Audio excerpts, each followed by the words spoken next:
P1-20.088. Di sini saya akan menjelaskan tentang materi sistem operasi dengan materi penjadwalan CPU. Yang pertama, pendahuluan. Penjadwalan CPU adalah basis dari multi-programming sistem operasi dengan men-switch CPU di antara proses. Akibat sistem operasi dapat membuat komputer produktif.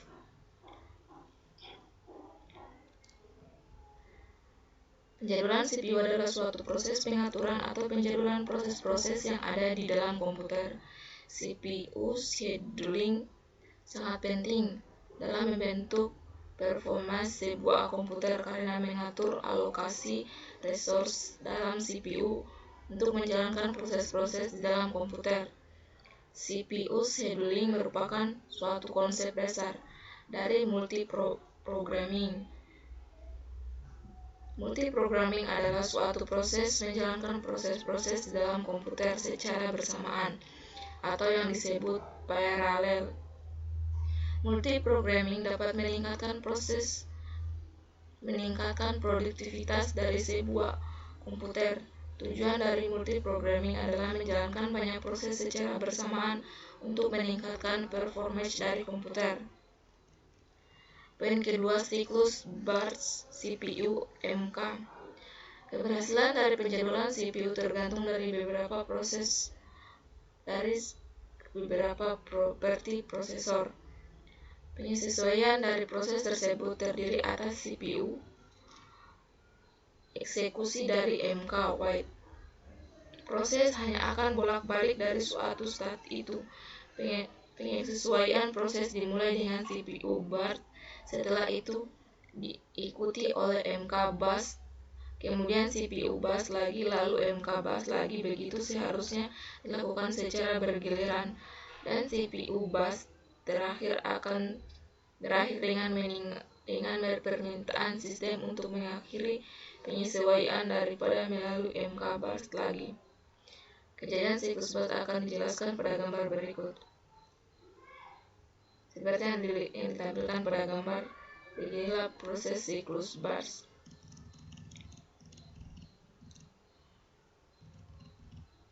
Dispatchers. Poin ketiga, dispatcher. Komponen yang lain terlibat dalam penjadwalan CPU adalah dispatcher. Dispatcher adalah modul yang berikan kontrol CPU kepada proses yang fungsinya adalah yang pertama switching context, yang kedua switching to user mode, yang ketiga lompat dari suatu bagian di program user untuk mengulangi program. Poin keempat, penjadwalan CPU.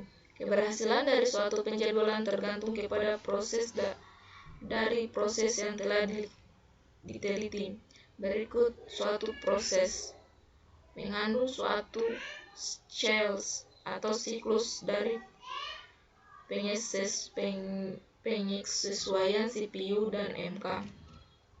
Suatu proses yang dieksekusi oleh CPU terjadi di antara dua sel tersebut.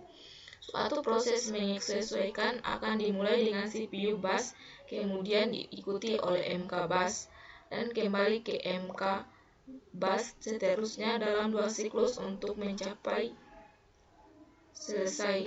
Pada saat penyesuaian, suatu proses akan menjalankan instruksinya pada CPU bus dan akan mengalami suatu MK bus pada saat menunggu proses MK.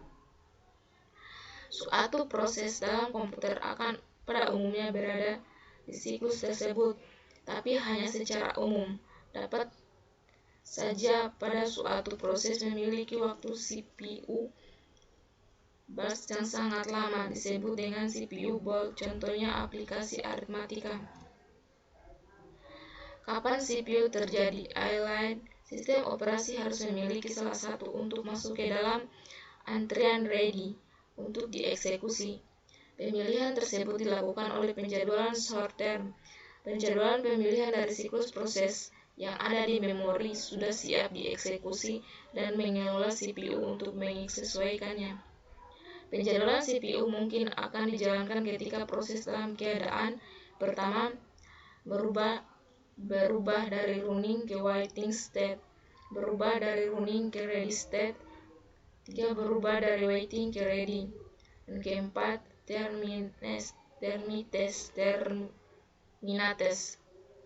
Penjadwalan nomor 1 dan 4 bersifat non-primitif, sedangkan lainnya primitif. Dalam penjadwalan non-primitif, sekali CPU telah dialokasikan untuk sebuah proses, maka tidak dapat digunakan untuk penjadwalan model seperti digunakan oleh Windows X. Windows 95 telah menggunakan penjadwalan primitif. Seperti pada gambar pertama, P1 tidak bisa diinteraktif. P1 yang ini bisa. Masuk pada poin berikutnya, penjadwalan primitif. Semua proses ada dalam antrian ready harus dikerjakan oleh CPU. CPU sendiri harus memilih salah satu proses yang akan dikerjakan dalam suatu waktu.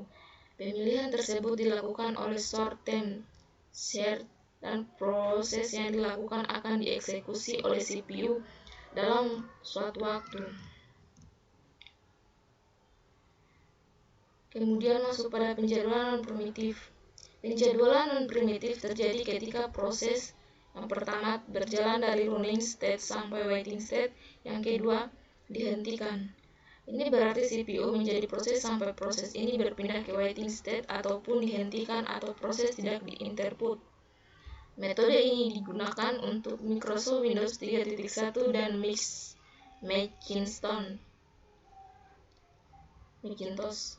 Ini adalah metode yang dapat digunakan untuk platform hardware tertentu karena tidak memerlukan perangkat keras khusus, misalnya timer, untuk digunakan menginterput pada metode penjadwalan primitif. Poin kelima, kriteria penjadwalan. Adapun kriteria penjadwalan suatu algoritma, untuk menilai algoritma penjadwalan CPU, kriteria yang digunakan yang pertama, CPU utilization. Kita ingin menjaga CPU sesibuk mungkin. CPU utilization akan mempunyai rank dari 0 sampai 100%. Di sistem yang sebenarnya mempunyai rank dari 40 sampai 100%. Yang kedua, throughput. Salah satu ukuran kerja adalah banyaknya proses yang diselesaikan per satuan waktu. Jika kita mempunyai beberapa proses yang sama dan memiliki beberapa algoritma penjadwalan yang berbeda, throughput bisa menjadi salah satu kriteria pemilihan. Yang ketiga, turnover time.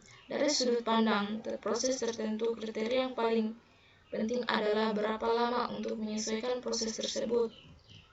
Yang keempat, waiting time. Algoritma penjadwalan CPU tidak mempengaruhi waktu untuk melaksanakan proses tersebut, atau MK. Itu hanya mempengaruhi jumlah waktu yang dibutuhkan di antrian ready. Waiting time adalah jumlah waktu yang dibutuhkan proses di antrian ready. Yang kelima, response time. Di sistem yang interaktif, through time mungkin bukan waktu yang baik untuk kriteria. Sebuah proses yang memproduktif output di awal dapat merusak hasil yang akan sementara telah diberikan ke pengguna. Ukuran lain adalah waktu dari pengiriman permintaan sampai respon yang pertama diberikan. Ini disebut response time. Rangkuman. Penjadwalan CPU adalah pemilihan proses dari antrian ready untuk dapat dieksekusi. Pengajuan CPU merupakan konsep dari multiprogramming, di mana CPU digunakan secara bergantian untuk proses yang berbeda. Suatu proses terdiri dari suatu siklus, yaitu MK burst dan CPU burst, yang dilakukan bergantian dengan proses sampai dengan proses selesai. Pengaduan CPU memungkinkan di antara ketika proses yang pertama running ke waiting time, running ke ready state, kemudian writing ke ready state, kemudian terminates. Proses 1 dan 4 adalah proses non-primitif, di mana proses tersebut tidak bisa terinput. Sedangkan 2 dan 3 adalah primitif di mana proses boleh diinput. Komponen lain dalam penjadwalan CPU adalah DP-state. DP-state adalah modul yang diberikan kendali CPU kepada proses ke dalam penilaian baik atau buruknya suatu algoritma penjadwalan. Waktu yang diberikan oleh DP-state untuk menghentikan suatu proses dan kemudian yang disebut dengan display page stores. Adapun rujukan Disbesters 2005, Evi Sieberstedt, Peter Geff. Ini adalah salah satu rujukan untuk belajar sistem operasi. Kemudian materi selanjutnya yaitu masalah critical selection. 2.1 Pendahuluan. Pemecahan masalah critical selection digunakan untuk mengatasi range condition pada segmen kode. Critical section. Range condition adalah peristiwa ketidakvalidan data karena proses-proses penggunaan data secara bersamaan. Data yang dapat diakhiri adalah data yang terakhir kali dieksekusi. Untuk itu perlu dicegah terjadinya hal tersebut. Yang pertama, mutual exclusion. Pengertian mutual exclusion adalah ketika suatu proses atau PO sedang menggunakan critical selection, maka tidak boleh ada proses lain atau P1 yang menggunakan critical collection di saat bersamaan. Yang kedua, progress. Artinya ketika tidak ada proses yang menggunakan critical selection dan ada proses-proses yang ingin menggunakan critical selection tersebut, maka harus ada proses yang menggunakan critical selection tersebut. Yang ketiga, bound waiting. Maksudnya dari bound waiting adalah setiap proses yang menunggu menggunakan critical selection, maka proses-proses yang menunggu tersebut dijamin suatu saat akan menggunakan critical collection. Berikut diperhatikan algoritma untuk memecah masalah critical collection. Setiap algoritma menggunakan dua proses dan dianggap berjalan secara congruent atau bersamaan. Ada dua jenis solution masalah critical selection, yaitu solusi perangkat lunak dengan menggunakan algoritma yang nilai kebenarannya tidak tergantung pada asumsi-asumsi lain, selain bahwa setiap proses berjalan pada kecepatan yang bukan nol. Yang kedua, solusi perangkat keras, tergantung pada beberapa instruksi mesin tertentu, misalnya dengan menonaktifkan interupsi atau dengan mengunci suatu variabel tertentu. 20.2 Algoritma 1. Ide algoritma 1 ialah memberikan giliran kepada setiap proses untuk memasuki critical collection-nya. Asumsi yang digunakan di setiap proses secara bergantian memasuki critical section-nya. Sebenarnya kedua proses berjalan secara bersamaan, dan kita dapat memproduksi proses manakah yang akan berjalan duluan. Misalnya dengan pertama kali dieksekusi adalah barisan pertama, proses PO, maka turn akan diset menjadi 0. Artinya secara bergiliran PO untuk menggunakan critical selection. Lalu seandainya proses P1 yang dieksekusi, maka ia akan merubah turn menjadi 1. Artinya sekarang giliran P1 menggunakan critical section. Lalu PO akan menunggu karena turn sudah berubah menjadi 1. Lalu P1 akan memasuki critical selection karena turn sama dengan 1. Setelah P1 selesai, maka ia akan merubah turn menjadi 0. Artinya P1 memberikan giliran PO untuk menggunakan critical section. Selanjutnya, P1 akan menunggu di while turn sama dengan 1 jika ingin menggunakan critical selection lagi. Lalu PO keluar dari loop karena turn sudah menjadi 0. Saatnya giliran PO memasuki critical selection. Setelah PO selesai, PO akan merubah turn 1, artinya PO memberikan giliran 1 untuk menggunakan critical section. Kejadian ini terus berulang. Contohnya seperti gambar algoritma 20.1.